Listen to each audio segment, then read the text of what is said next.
choice to be what I have to be. But when I am to see myself in the mirror, I can't contain my pain. It looks me right in the eye. The secrets that I hide, letting no one I can confide. I chose this life and swore to secrecy, but in the end it turns on me. The longest day of my life.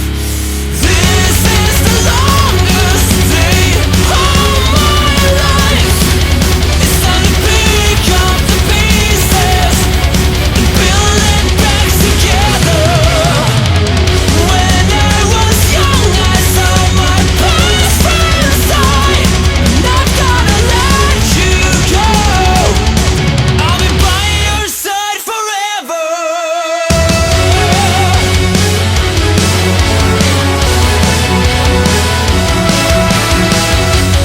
In my life I broke a promise. I said I would always be there. I'm coming to find you, to bring you back. There's pain that I tried to hide, because I play a role I cannot define. This time I will change. I'll do things differently. I'll never let you go. Protect you in my life. This is the longest day of my life. It's time to pick up the pieces and build it back together. When I was young, I saw my best friends die, and I'm gonna let you go. I'll be by your side forever.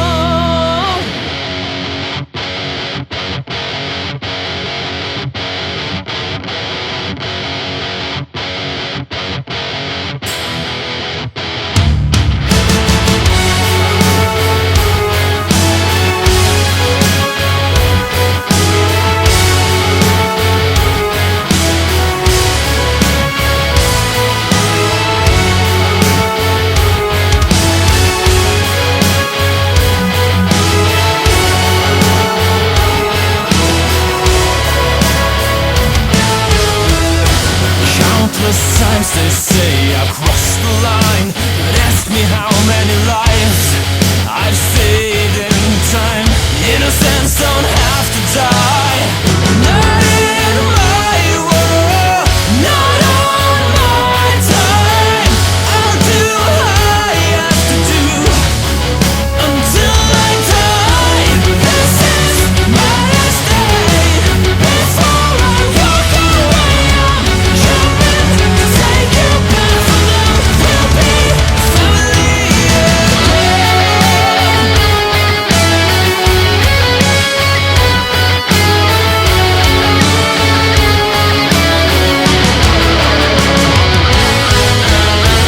So you question my decisions now. But let me ask you how you feel if all that mattered to you was so suddenly ripped away. Would you fight for it? Would you cross the line? Or would you let them slip away?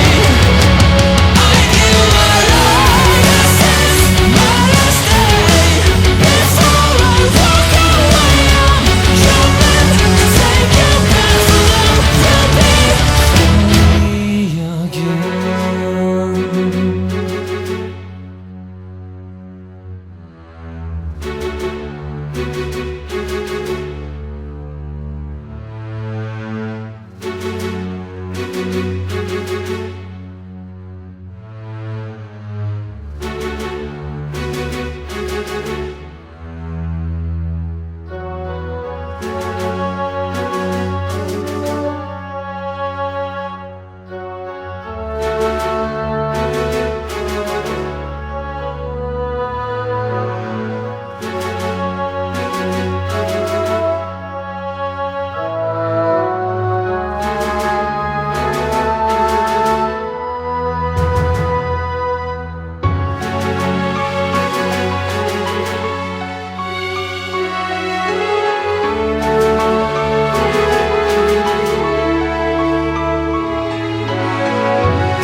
Okay.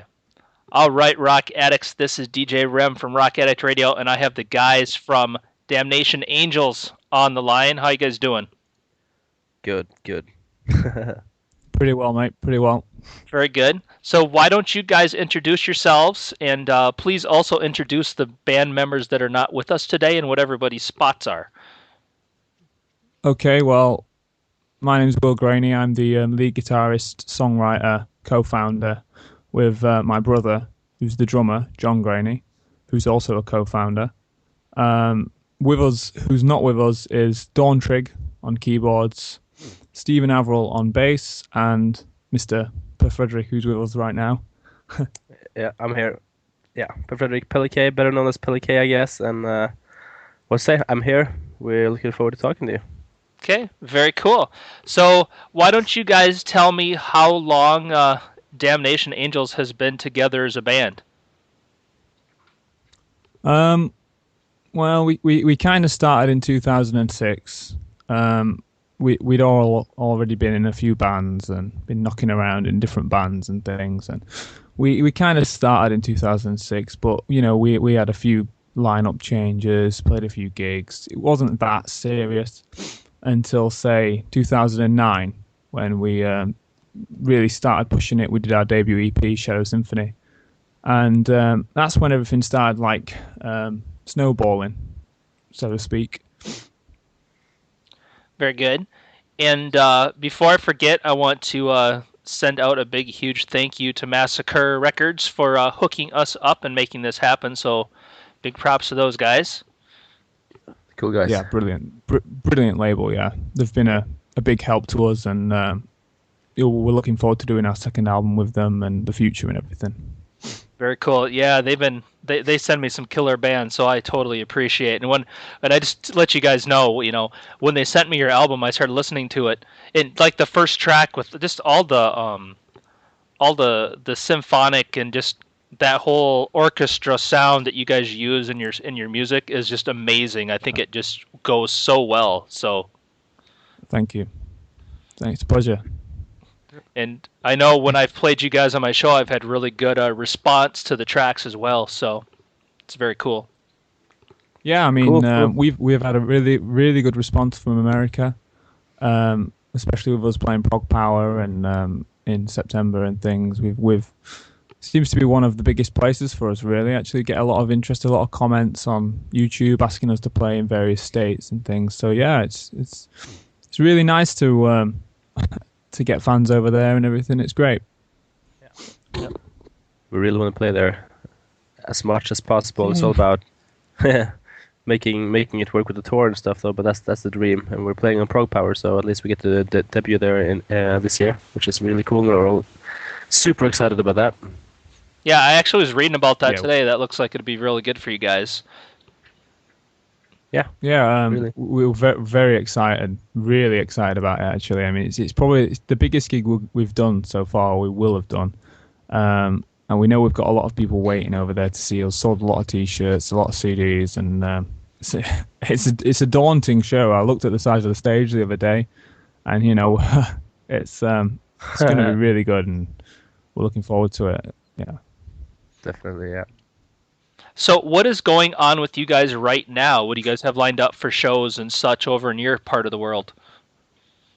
We just Um, we just did a UK tour now, pretty long one, I think. And yeah, do you want to answer some more? Like we Yeah, have I plans mean, for Pop. Yeah, you talk well. Yeah, I mean, we've just finished our UK tour, which was our third UK tour in a few years, and it went better than actually expected. We're not massive over here compared to like say Germany, Japan, and America, but it was the biggest tour we've done. And other than that, really, I mean, we've got Prog Power coming up, and we've been working on a few tours with our management.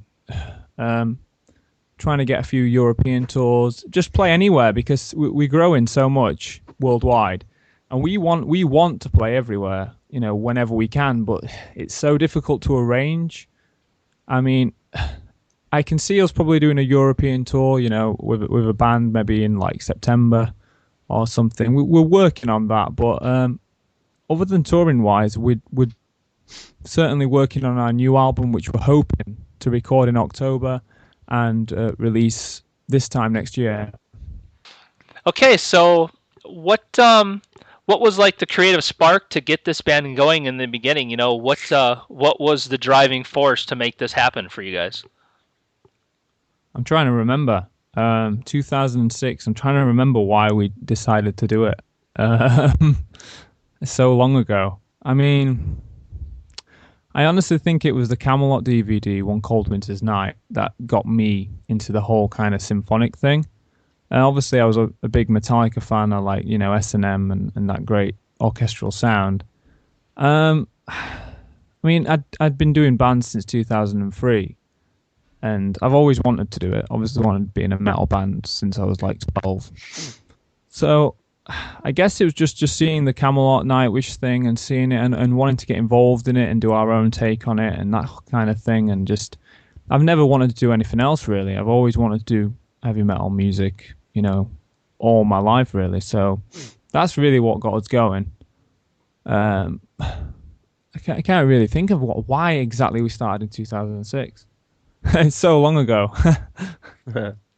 It's hard for me to answer it because I didn't join in 2006. I joined later, and yeah, I'm from a different country and everything, so that's a different story. But in my case, I just remember feeling really lucky to join the band because they were already kind of established and music was really cool. So and in terms of why I wanted to start making singing and stuff, it's just because I've always loved power metal and always wanted to be able to sing that high and do those things that my heroes did when I listened to metal as a kid and stuff.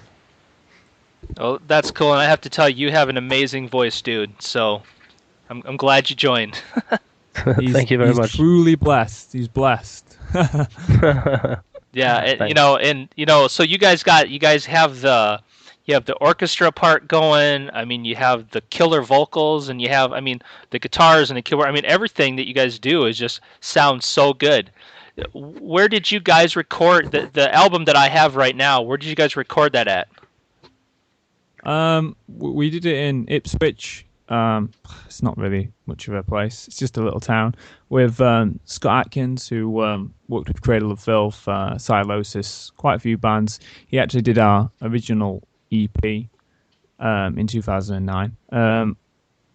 We looked around to find someone. We didn't want to make, we didn't want rubbish production or. We looked around, and to be honest, Scott Atkins is probably one of the best producers in the world right now, especially on our budget. And I think really, you could, a lot of bands seem to take a few albums to get going and things, but we wanted to bring out the debut. We wanted the production to be brilliant. We wanted the artwork to be brilliant. Wanted the image to be brilliant. Everything just to be spot on with the debut. And you can't really cut corners and go to a rubbish studio. So we went to Scott, and he really delivered, I think, on the album.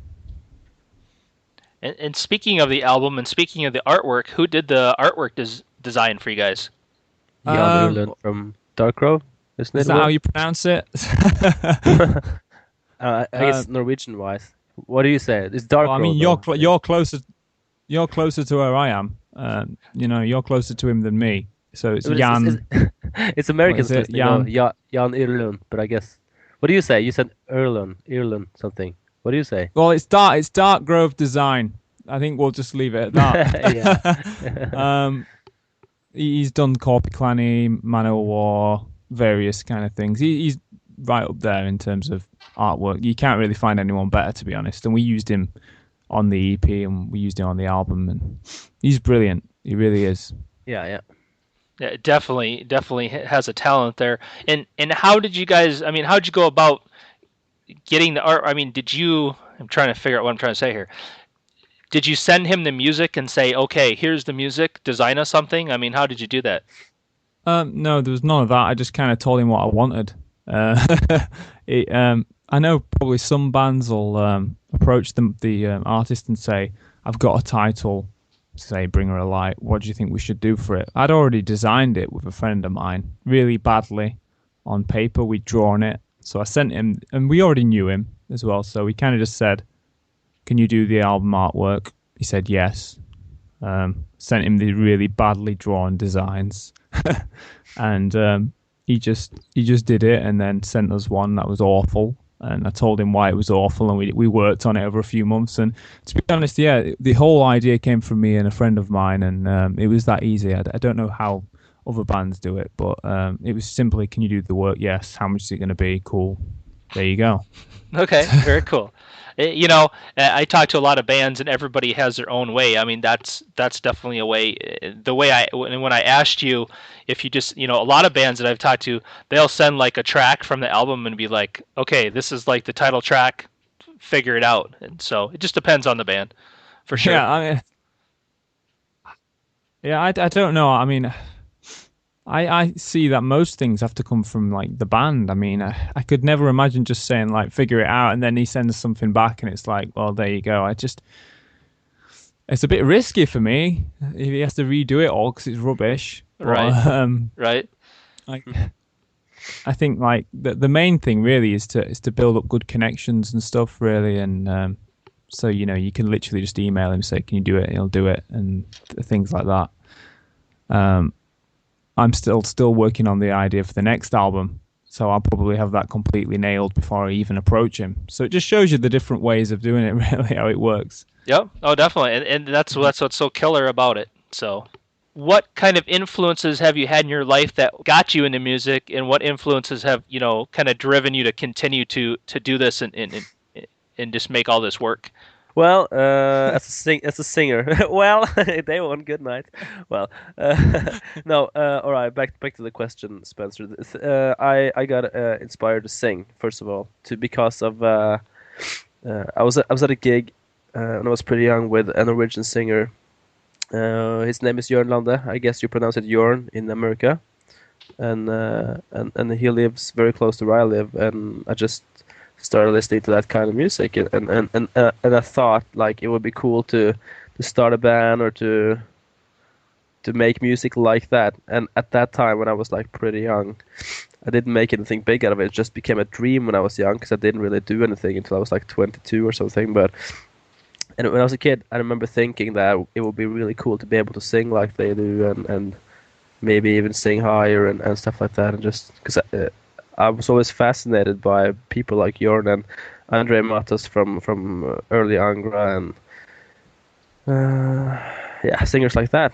And I just somehow I got older, and I just as a joke entered this talent contest and sung like Rhapsody of Fire stuff and power metal just as a joke. And then I realized that I didn't really have a range at the time or anything, but I realized that I really wanted to sing power metal and live that life, be on the road and everything, and started singing 6 to 8 hours every day for a few years, and then I just kind of got it. But it was always about just huge like desire to be one of those people who are like all over the place and just living the dream, singing, like not be famous, because you never really get like super famous as an individual, I guess. In power metal, it's not like you can't become you're not gonna get as famous as like pop singers like Justin Bieber and stuff. It's more like just I really wanted to be someone who could do the things that for instance a metal guitarist or a metal singer could do, and I chose to start singing. That was it. I mean, the talent thing it's not a talent competition, it was X Factor, wasn't it? I mean, it's pretty big. Yeah, it was big. Yeah, and you got to the final, didn't you? Yeah, I did. But I kind of realized as I was in it, like live on TV and everything, with like so many people watching, that it really wasn't my thing, because they try to like shape you in stuff like that to be more mainstream and to have a choreography and it's just weird. You don't have a band and all that stuff. And then after that, I realized like, screw this. I want to really do the metal thing, and because I got kind of affirmation there that I had something to do in that business, but I didn't really have a range or anything at the time. So that's when the grafting started working on it. Beautiful, man. Yes, that's very cool. I don't know if mine's as exciting. I mean, I'm trying to think back at how it happened. I remember buying a Papa Roach album, and I didn't know this. I've never heard this before. Well, I just went out to HMV and bought a Papa Roach album before they got big, before they did the Iron Maiden thing. But my parents have always been into metal, and my brother as well, and he bought a guitar, and instantly I was always stealing the guitar from him and playing James Bond theme on it and things like that. But really, it was seeing those Metallica DVDs, and the live shit ones, just seeing how good Metallica were live, and just Lars going for it, and the 1989 show and Justice for All Tour 1, and then the Black Album. It was that we used to sit and have a Chinese. I was about 12, a Chinese takeaway, a few beers, watch it. I don't think other people should be having beers at 12. Just cut that bit out. But we watched those DVDs, and I was just like, I want to be that big. Unlike Per Frederick, who says, it's not about the fame, it's not about this. I want to be right up there. I want to be the next Metallica Maiden. I want to be right up there. I'm not doing this to be content with certain, like, playing to a few hundred. I want to be right up there and in history. That's how I want to do it. Well, I wish you the best of luck, and I hope that happens for you guys, because I think you guys are amazing. And Thank you very much. Thank you. Well, it's just different perspectives, isn't it? It's just different perspectives on the whole thing. I don't know if anyone really. I mean, a lot of bands' dream is to support Metallica nowadays, whereas I want to be as big as Metallica. It's just kind of. It's how different minds work. I definitely, but I have the same ambition as you do now. But I just, when I was a kid and stuff, I didn't really have the ambition to be famous or be big or anything. I just wanted to have that ability that those people have. Because, for instance, if I spot like some Norwegian famous singer, like say if Roy Khan or Jørn Lande walks into a shop here in Norway, no one will know who they are. And still, if I was. Things change over time though, because now we've actually gotten pretty far, I guess, compared to like where I fantasized about being when I was a kid. But at the time when I was discovering like early Angra albums and stuff like that, I didn't really think of it. But now, of course, you get ambitions and you want to get bigger and stuff. Very, very cool. And I was reading about you guys. I was reading on your bio on your Facebook page, and I read that you guys got to do some stuff with Sabaton. How cool is that? I mean, it wasn't even really the same kind of band. I mean, it was back in like 2007. I was singing, which is quite funny. It was a show in Leeds in England, and we supported Sabaton. Yeah, it was a decent show and everything, but it was way back, and I'm not like playing it down or anything. It was a really good honor, and it was great to do and everything. But it was just funny how long ago that was, and it's a good promotional tool. But yeah. Well, in September though, we will have done it again in September with this lineup. We kind of go in full circle. Kind of coming full circle playing with Sabaton again. I'm going to actually. I wonder if they'll remember who we are. I don't think they will. They were very friendly guys and everything back then in Leeds and stuff. I wonder how they've changed and things, because obviously we were playing to about 50 people back then, and they were very small. And they've obviously skyrocketed in fame. It's going to be fun to see them again, see if they remember us, and see if see if they've changed at all. Well, that's awesome. That should be a killer show. They're one of my favorite bands of all time, so I'm a huge fan of those guys. Very cool guys. Very good band. Okay, so the question I'm sure you get asked a lot: how did you guys come up with the name Damnation Angels for the band? Where'd that come from? Well, I better answer that. Well, again, it's back in 2006. It's kind of, I was reading a lot of like conspiracy theory things, Illuminati kind of conspiracy. I'm not really proud of it all. I was reading up a lot on heaven and hell and all this kind of crap, and I just kind of like stumbled upon it. This kind of like, angels bringing upon damnation kind of thing. Thought it sounded cool, and said, well, we'll take that. And that was basically it. There's not much more to it. Sounded cool. we'll run with that. And I always find it funny when people ask me it because it's there's nothing else to it. There's no like secret meanings or anything. It just literally sounds cool. That's what I thought. Sorry to ruin that for anybody, who thinks it's deeper or anything, or but Man. it sounds cool and it sounds cool. metal. So As long as it sounds metal. why else? That's all you need to know, really, isn't it? exactly. Oh, and I have to tell you, I forgot to say this earlier, and I should have set the ground rules. The only thing you're not allowed to do is mention Justin Bieber. So whoever said that earlier, retract it, please. It wasn't me. I didn't. That It was wasn't me. Will. I I didn't. wouldn't mention Justin Bieber. It's been You know why I came to think of him though is because media is full of him here in Norway nowadays because he's been here last week. So and he's obviously super famous, but I didn't say anything about him, did I? Just that he's famous in the world in the You mainstream. shouldn't have even. You can cut out his name, can't you? So it'll just be kind of. Oh, like, his name will be just cut out. blank. Don't you worry. Yeah, it's. All right. I shuddered when he said Justin Bieber. I thought, come on, don't promote him. Don't promote him. Yeah, I almost hung up. I almost hung up Skype, to be honest. No. which would have been justified. It would have been completely justified, and we would not have. We would have not have said anything. Yeah, Will would have been like, "I told you not to say Bieber." See?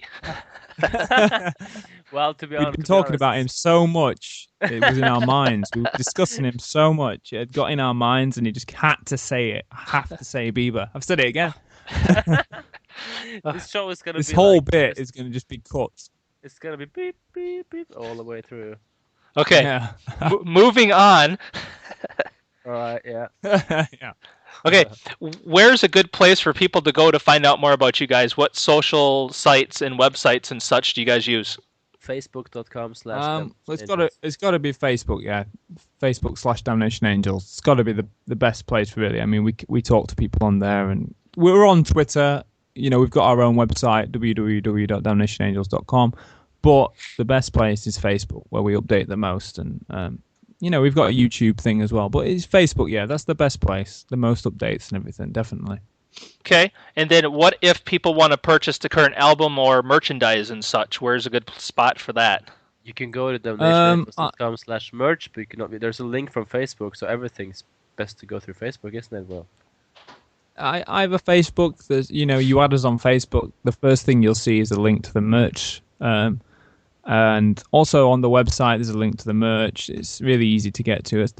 But Facebook is the best place to add us, for the most recent updates and exclusive things and offers on the merch and stuff. Facebook's the new MySpace. I think we're on MySpace, still on MySpace. I mean, but I wouldn't go on there. But yeah, Facebook. Yeah, MySpace is kind of, what could you say, dead? yeah. Well, do you remember those days when MySpace, you could have your own profile and you'd build a really good profile and you'd have it set up brilliantly. You could edit whatever HTML you wanted. I just remember that one day when they took down our design that we paid hundreds of pounds for, and it was just gone one day. And now you go on MySpace, it's just a shadow of its former self. It's kind of just like, I don't know what it is anymore. It's just loads of random kind of stuff on there. It's terrible. I don't even know how to get into the account on there. So, yeah, it's definitely unfortunate, and hopefully Facebook does not go the same route.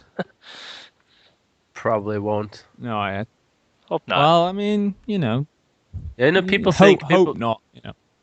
No, I don't think, because I think like it was too early to build something that's gonna last at the time when MySpace started and stuff. But Facebook's like always on top of things, aren't they? Like Google just You does weren't something. even born. You weren't even born when MySpace started. Even Proves though my point though. actually It's saying too early. Yeah, it's too early. You're Wasn't older than me. You're can't older have- than me. Yes, like 1 year. You must internet. There was no internet in 1986, was it? Impossible. Intranet. Internet, yeah. No, they had Cannot. it. No, I don't know. This is just Internet must irrelevant. Yeah, and Okay, all I know but is you guys are they making me don't feel do old right now, so we're gonna move on again. All right. Yeah. Swiftly. Okay, so here's another question for each of you. If I grabbed your iPod, your MP3 player, however you like to listen to music, what bands would I find you listening to right now? Well, I'll start with this one. If you grabbed my iPod, you'd probably find just the various backing tracks that we use live. So it wouldn't be very exciting. Um, but I mean, generally on my iPod, like before it had the backing tracks on it, would be I just listen to AC/DC, Bon Jovi, Metallica, White Snake. I'm a classic rock guy. Old heavy metal Priest, stuff like that. Orchestral music, film score. I don't even listen to symphonic metal. I don't really listen to Camelot, Nightwish. I don't listen to it anymore. I just do, kind of. I kind of, yeah. Well, wait your turn. Um, just classic rock. I enjoy to like listen to things that aren't like us. It's a release. It's a release kind of to listen to classic rock. It gives me more of a buzz, and maybe some quiet Thomas Newman, Shawshank Redemption soundtrack kind of thing, and that's about it really. It's just. Well, what's on your iPod, for Frederick? I don't have an iPod, but Doesn't even have an iPod, so Dang, I I have still an listen to a iPad, tape deck. well that'd be cool. Well, I am Norwegian. We have like sticks and stuff. No, What are you saying? Norwegians do not live in a different kind of like realm to everybody else. no, people a lot of people think so though. A lot of people. I remember when I started YouTube and stuff. Some people were like I thought Norway was just like tents and polar bears and stuff. Made But out of Lego. Norway looks yeah, like it's made out of Lego. Yeah. yeah. well, I have an iPad and I have of course like lots of computers and stuff. I listen to 98% power metal to be honest. I guess I'm like how everybody would think I am. I listen to Camelot, Halloween. I love Halloween. You get Angra. bored of it though. I mean, doing it. Don't you get bored of it if you're doing it? Come on, All come the on. time, or writing power metal all the time. Surely listening to it gets boring. You Yeah, know but what I then again, mean? I don't. Yeah, but like before I started singing and working with music and everything, I listened to music all the time. But now I just like listen to music when I have some beers. Like I don't really listen to music all the time. But when I'm gonna listen to music, I always listen to power metal, except for the occasional Jovi and stuff, which I like, and also something which is not metal. And it's not what you think, Spencer. I know you think I'm going to say something funny, but it's actually true. It's the old Rat Pack stuff and things. It's just so I thought you were nostalgic. going to say. I So thought you were going to say Bieber then. I know that's what Spencer thought I was going to say. It's a joke. I know it, but I didn't though. And honestly, I really really love Dean Martin, Frank Sinatra. That all kind of mellow, nice jazzy music. It's really cabaret and stuff. I love it, but as I said, like 98% of this music that I want to listen to is power metal and some, like, of course, like a few Metallica albums and Bon Jovi and stuff, but and then what nobody really thinks, which is like Dean Martin and Frank Sinatra and stuff, which I just love it. Everybody likes that though, really, don't they? Everybody likes a bit of Frankie. It's A lot simple. of people, It's just a lot fun. of people don't though, especially in our world with power metal and stuff. People are often surprised and appalled. Appalled.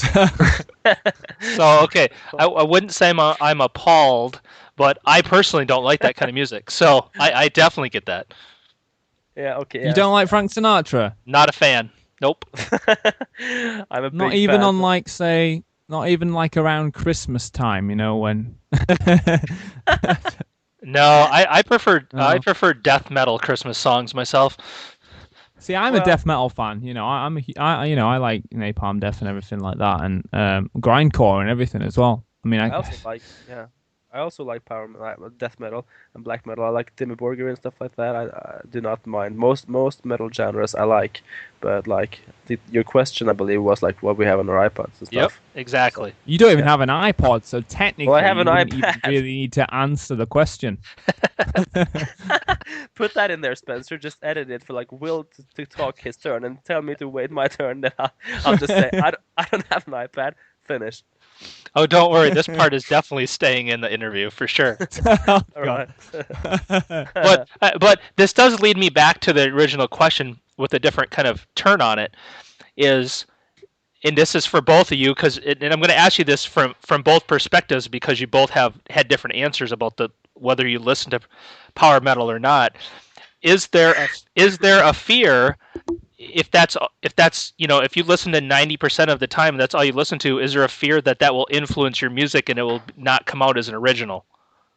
Well, first, like Will's probably gonna speak most about this. I'll just say, in Damnation Angels, Will writes the music. Basically, I help and stuff, but it's him writing everything, and my small touches like things on the vocals. But Will really.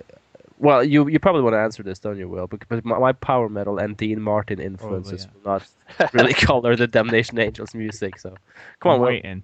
I'm waiting. Well, for the first album, I'd say I was listening to a lot of Nightwish and Camelot and things, and not all of it is entirely original. It's almost impossible to be original. I mean, ask Kai Hansen. But like you are right in a way. The more you listen to it, there's little things that get into your mind, and you'll put it down on, say, you'll record it, and you'll go, hold on a minute, isn't that from Gamma Ray, or isn't that from Camelot or something? And you'd be like, well, it's really hard to be original. So in doing that, I think on our album, I think Pride the Warrior's Way and The Longest Day of My Life are both the most original songs on the album. And for the next album, I haven't even been listening to anything. I haven't listened to any music, really, for writing this next album. It's 100% me. It's just 100% what comes out of my mind. Someone will probably say, "Oh yeah, it sounds like this." It doesn't. But you get to a point when you're writing so much all the time that you don't even really listen to any other music because you get a headache from it. So for writing this next album, I haven't even listened to anything. I don't intend to listen to anything. I'm just listening to my own stuff. And you are right. The more you listen to, the more it can get into your mind, or you'll take something by accident, and it's just how it works. Yeah, but you don't really listen that much to Camelot and stuff, though, do you? No, but I mean, I did say, like, when we first started in 2008, Right. and some of the songs on the album, Someone Else and stuff, came from like 2008. So I mean, people do make similarities to Camelot, which I hate because I don't want to sound like Camelot.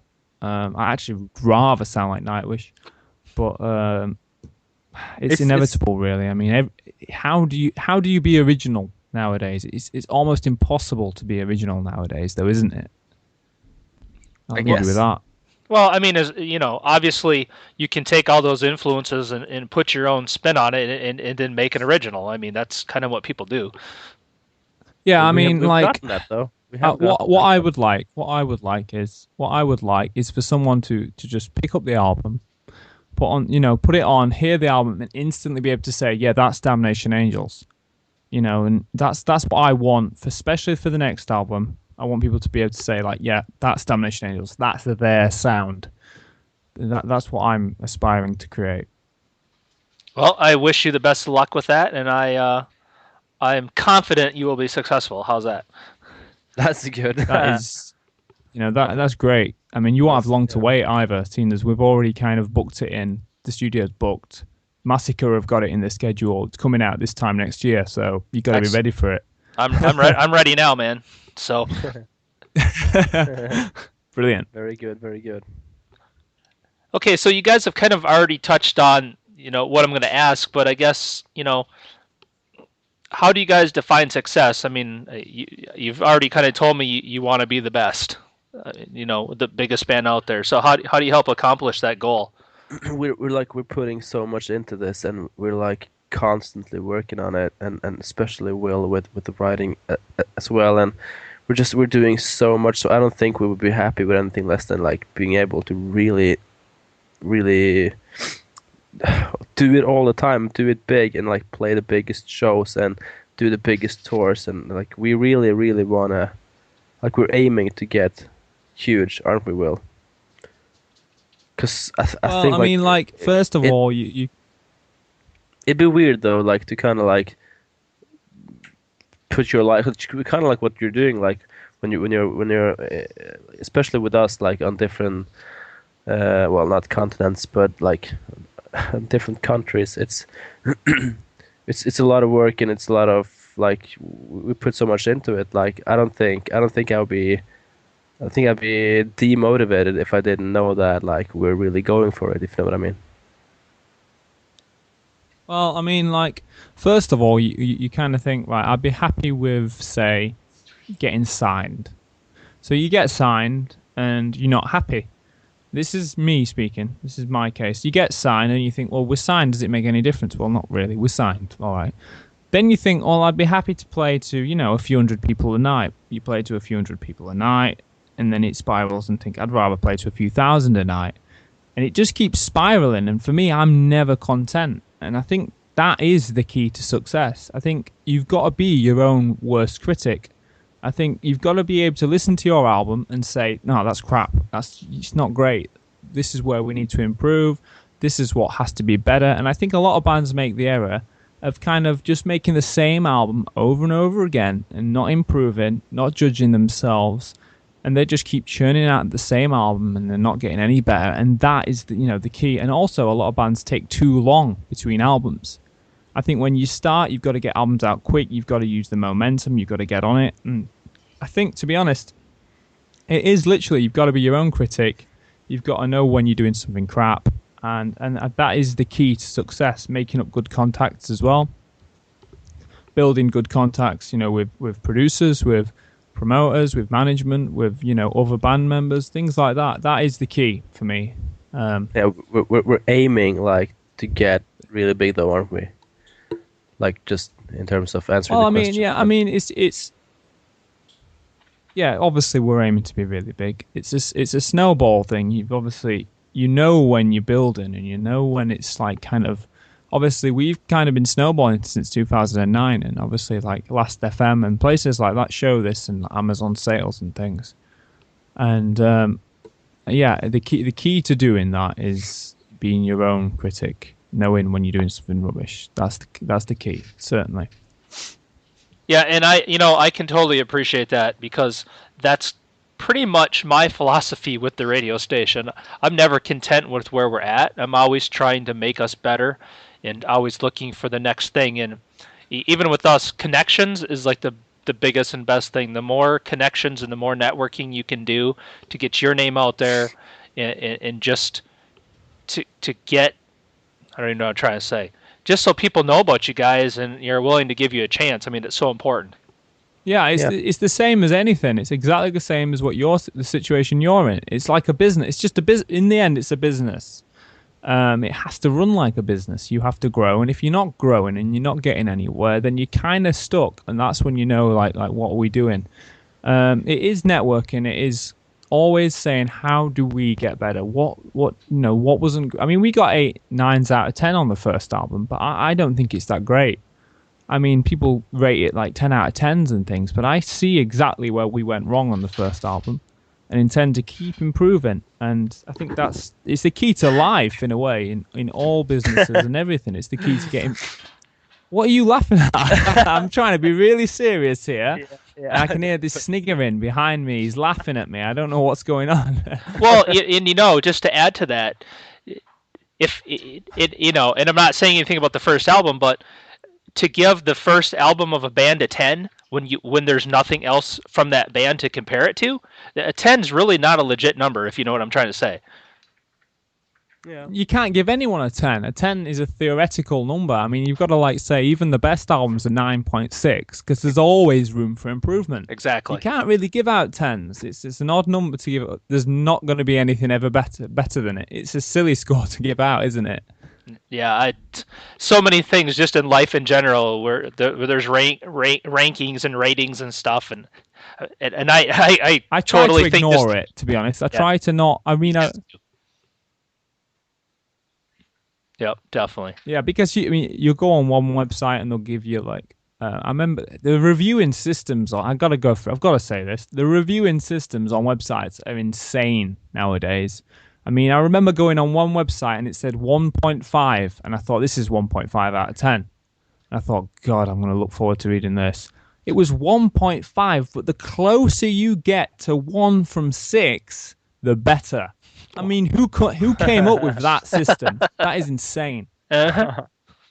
That is insane. I mean, who came up with that? And the closer they get to 1, the better they are. And we got a 1.5. But to be honest, it didn't make me happy. It made me more annoyed because of the system. It's funny though, like some places you see like I don't remember exactly what website it was, but I think it was like some kind of because people don't like you run out of domain names, so people have to make up pretty funny website titles and stuff. And it was like this chicken metal or something .com. I don't know if it's that. If that's exactly Chicken metal. what it is. That is not. It can't have been such a thing as chicken metal. I hope not. Damn. It's funny, and then it was like a review section, like how many chickens do you get? Like 4.5 out of 6 chickens, or is it? And it's just hilarious. And I've seen more stuff like that as well. When I was younger, I remember seeing something with glove, like kind of like a Spinal Tap with the glove in the face. Like how many gloves do you get in the face for the album? Like 7 out of 10 gloves in the face. And then it's always like I one can out of, believe it. I can honestly believe that. The things I've seen, I can believe that. How many gloves to the face do you get? I can believe it. That's insane. It is mental. It is mental. Mentalist spastics. I don't even remember what the original question was. It was no, I don't remember. Well, you know what? The worst part is I don't either. There you go then. Oh, well, there you go. I mean, just a rant about bad reviewers. Even though they gave me a good score, I still think the system is flawed and they should rejig it. I'm not going to mention the website because we're quite friendly with them. But, you know, just sort out your system. Just sort it out. Yeah, definitely. Okay, so this is your chance to you know, we've been trying to sell you guys here a lot, but this is your last chance to sell sell the band. I mean, you know, obviously there's a lot of bands out there. There's a lot of, you know, metal bands. There's a lot of, you know, symphonic metal bands. I mean, everything out there. Bands trying to do what you guys are trying to do that all have the same goal to be the best, you know, to make it big. You know, what sets you guys apart? Why should people come, one, when you guys have shows? Why should they come to your shows? And why should they buy your album? Well, we'll have Because something good to say about this. Yeah, well, I will all have, right. yeah. We go for it at shows. We're not content to friggin' just stand there and just play the music. We go for it. Like, you know, every show we try to do the best we can, and to mix it up setlist wise, we'll go out there and we'll put everything into it. We're not just going to stand there. We're going to run about. We're going to have the time of our lives. It's going to be the best show you've been to, and that's what we do in terms of a show. Musically, it's just the best symphonic metal around. There's nothing else to it. And, you know, with a lot of symphonic metal bands, you'll listen to them and it'll be like, all right, well, where's the guitar in? Where's the riff in? Where's the metal? Well, you get that with us. It's metal with an orchestra. It's not an orchestra with a couple of crappy riffs behind it. This is proper heavy metal with an orchestra. Not one taken away from the other. This is, you know, only to enhance the music, the orchestra. It only enhances it, you know, and the riffing's all still there. Catchy riffs, it's all still there. Best vocals you'll hear. Boom. Anything to add, Frederick?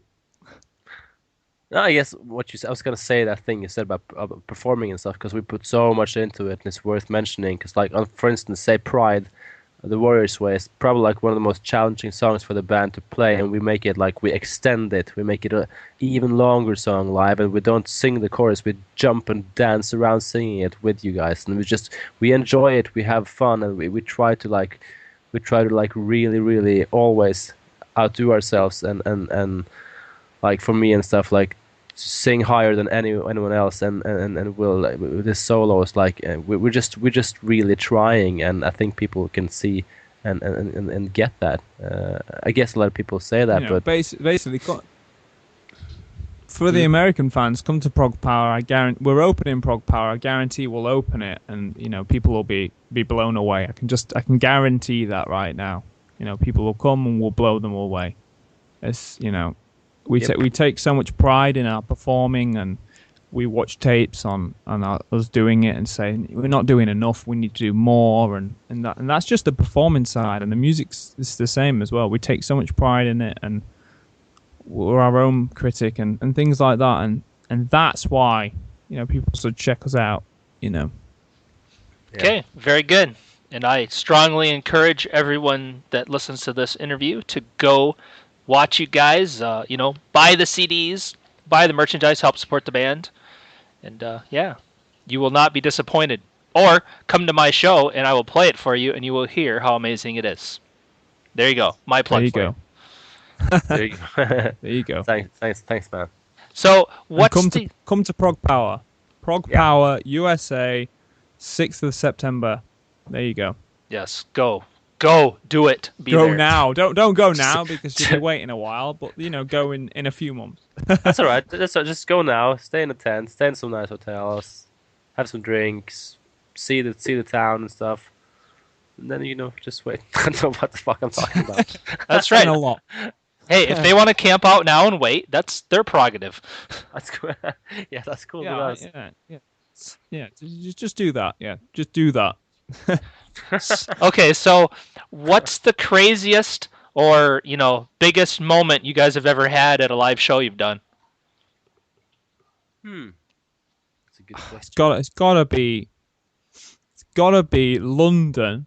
On the last tour we did, I'm trying to remember the date. I think it was the 29th in London, and we were playing Pride the Warriors Way, and it's the middle section with the kind of samurai chant, and I just remember the crowd joining in with it. We always try and get them to join in, and they were joining in, and I remember this just the entire room. We've actually got it on camera as the UK tour footage that we've just promoted on Facebook, the tour diary.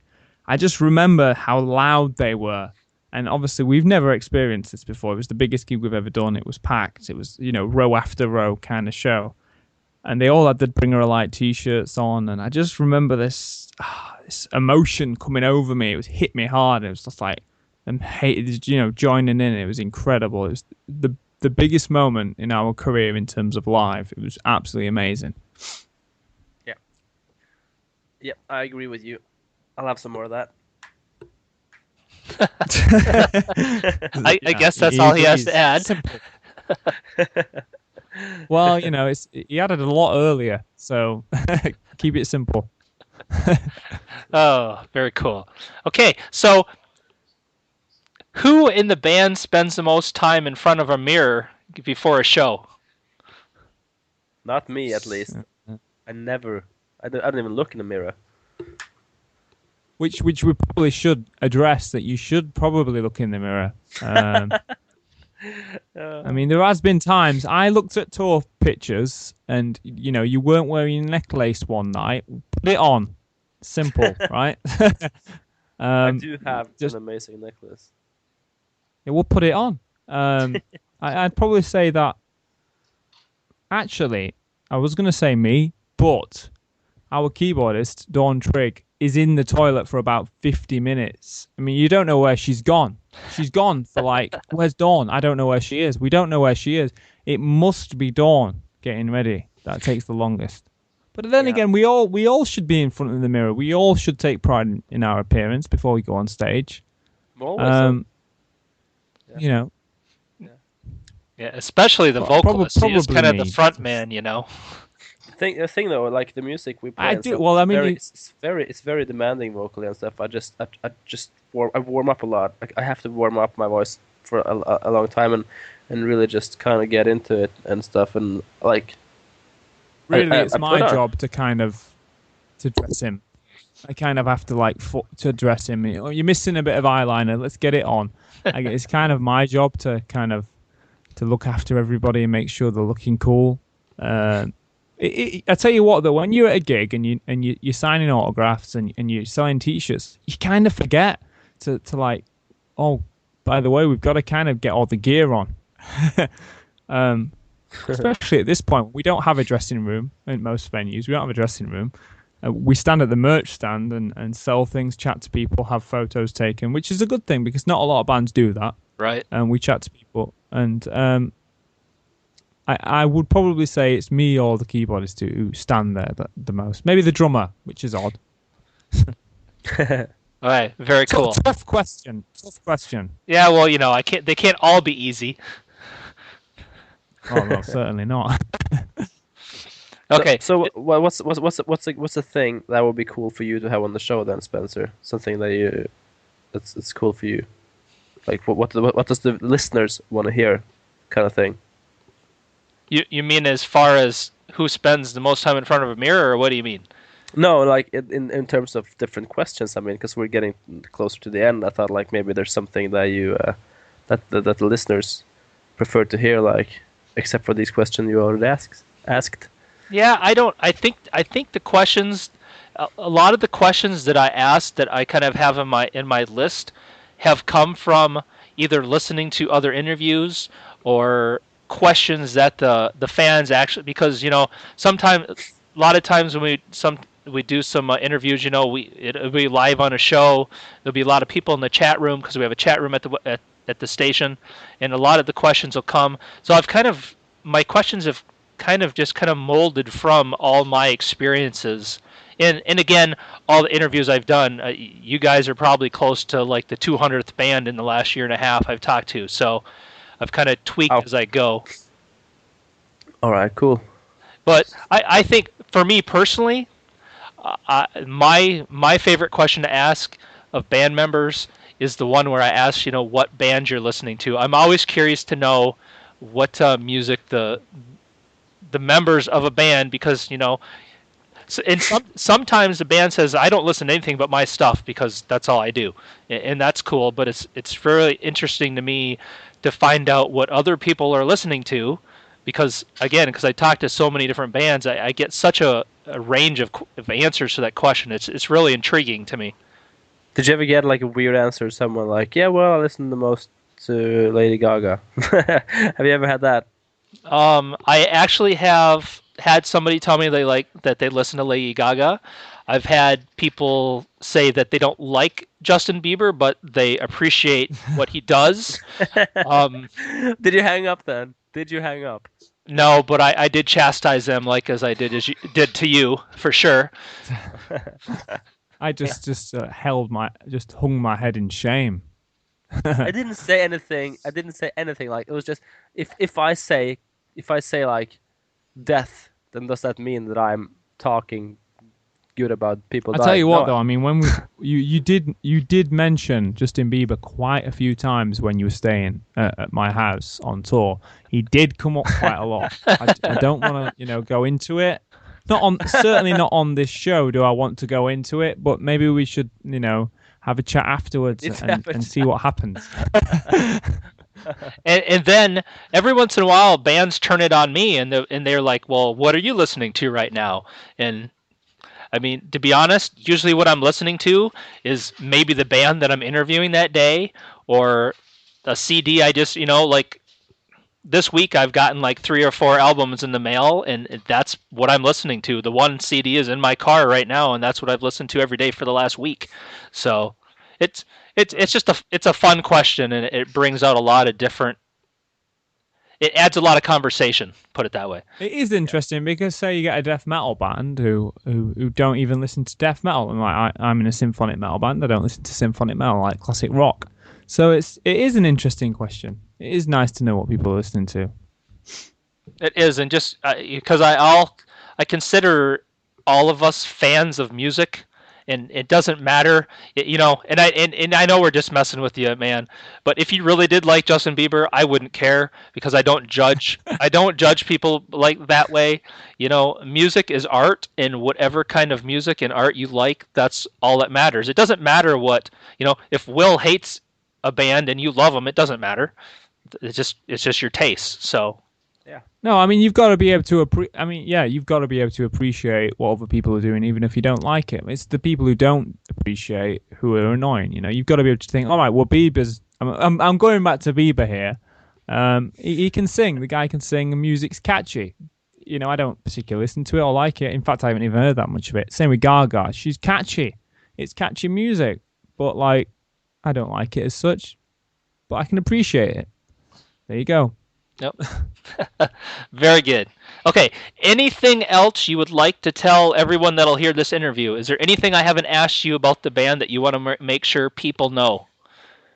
Well, I'd like people to know to go to, if I haven't already mentioned it, 6th of September, Atlanta, Prog Power. get yourself there. I mean, I think I've said it about a million times. Probably won't go now because I've mentioned it so many times. That's the main thing I want people to know. And also to add us on Facebook and look out for tours and the new album. And there you go. I think we've covered most of it. We should probably also say, like, to the people who are listening to this, that we're really, really, really thankful that people like us, buy the music and stuff, and we don't just say it, like we're genuinely really, really thankful. At least, yeah, that's important to say. I think. Yeah. We were really grateful. The fans are brilliant. Come down to one of our gigs, shows. Get yourself to the merch stand, have a chat with us. Hang out with us, have a beer. Yeah, we'll do that. Yeah, we just came from a tour now, and all of the fans who came to the merch stand or something, I think we talked to everyone. Like, no one gets, like, of course, but no one gets ignored, and we appreciate everyone the same. And we're just, you guys are awesome for buying our music and listening to it and liking it, and thank you guys. Well, it's one big, huge circle, because without the bands have nothing. And without the bands and the fans, I don't have any music to play or anybody to listen to it. So, the fans are everything. Absolutely, yeah. And everyone who's in the band has been just a fan sometime, and still is a fan of tons of things. Maybe we could make a little freestyle rap about fan, and maybe something about a van and a man, and the band, and something with Japan. This is where I'm going to hang up on him now. Any kind of professionalism that we tried to bring to the interview has just been, like, completely removed. I mean, Bieber slammed it down, but that is just. I mean, I don't even know what that was. But leave it in though, because I want people to know the real Pele K. Well, if you haven't got it by now, this is a BS session. It's not really an interview, and that's really the intent of it. I mean, if we're not BSing and having fun, I mean, I don't want to listen to an interview that's not fun. So I'm not going to make it. I'm going to try to make an interview fun, if you know what I mean. Yeah, good. I Yeah, hope people I agree, will laugh as well. People with a sense of humor will have fun. And I guess a few people will be like, that Pelican is such a douchebag. But I get that all the time anyway, so I don't fucking care. Well, and as Will mentioned earlier, he made a comment about haters are going to hate. And you know what? And they can all piss off. So Brilliant. They can piss off, yeah. And the people who are not haters, who like our music and stuff, they are incredible, and we really, really like them. Definitely. Yeah, not the wankers who can, the haters, the wankers can, piss off. Brilliant. Exactly. Oh, I got another one for you. The barn pots. I don't even know what that means. I don't even know what that means. It was a Brit that taught me that, man. Now I'm just stupid. I've never heard of I mean, the Brit words are. Can I list the Brit words? Please do it. The main one is bastard, isn't it? I mean, you bastard is classic English. Twat, wanker. I've never done this before. What else is there? There's some obscure ones, but like dickhead. Bloody all the time. Bloody bastard. Bloody's not really kind of bad, is it? I've never heard of barn pot. That sounds American. That is not English. I'll say that right now. Barn pot.